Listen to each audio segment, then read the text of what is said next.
Hey, it's your buddy Peace and Harmony with you here today, focusing in a little bit more in depth on the antisocial concept of the antisocial personality disorder as it relates to the cluster B, the narcissist, as well as the psychopathic disorders that we see characterized as a personality disorder is defined by the DSM-5R, the Diagnostic Statistical Manual is used by mental health professionals to diagnose and treat mental health disorders.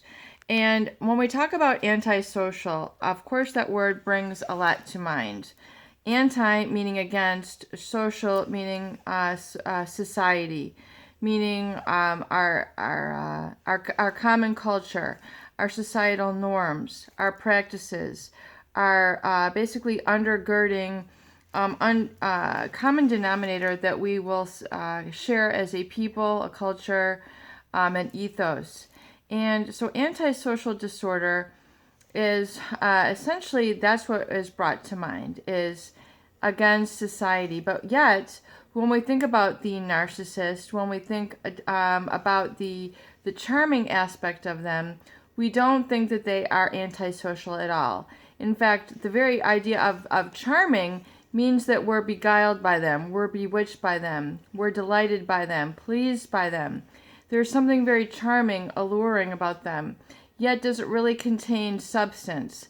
That's where you really have to be wise, use a discerning eye, and be very clear about that which you are charmed by, especially when we talk about falling in love with people, marrying people, having a family with them, involving them intimately in our life, because sometimes the charming people who we might originally feel are the most social in nature are actually the most antisocial in nature. So if we look at really, had something on my lip there. So if you look at what charming means, to charm, essentially, we think of it like maybe like a locket or, something that is captivating our attention. To charm basically means to delight greatly. And the origin has a Latin origin from the word Carmen, or the French Carmer, basically meaning an incantation or a spell.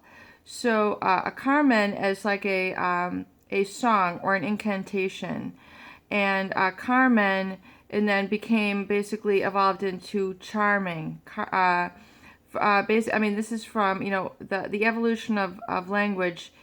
Takes place over the hundreds of years, these centuries, and this word has its origins in the 1500s. So, when we think about that, you have to really be aware of this, ability of another to charm or give an incantation over you. And an incantation is definitely what is known as like a spell.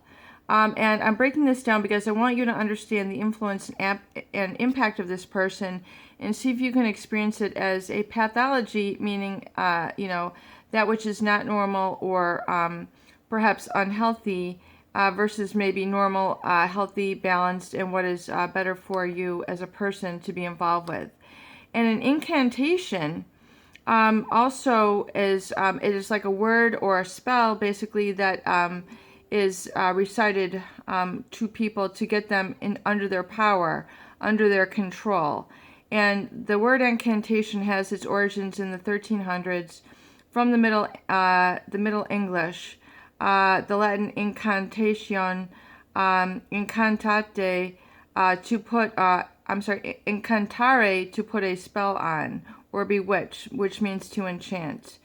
Incantare, enchant, it's basically metamorphosized and evolved over time. So when we think about something being enchanting, this can be very alluring. Like, for example, I think, what would you call enchanting? Like an opera or a musical, or, this sort of thing.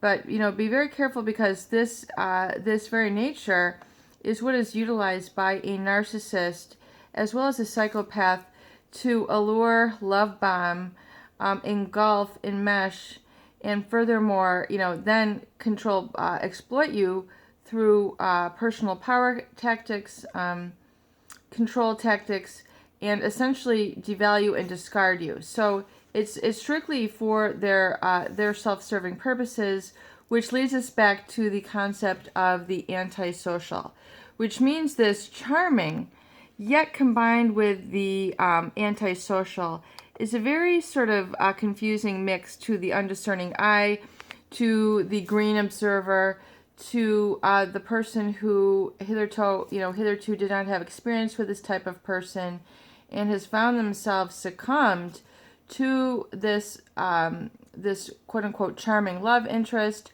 partner, and it can't even be a family member who possesses these qualities. So it's even furthermore difficult to distinguish yourself, differentiate yourself from their influence.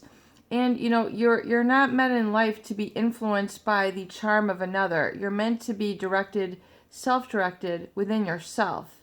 We talk here on the channel about an internal locus of control. So internal, meaning within you, that's where your drive, that's where your values originate, that's where your pleasure emanates.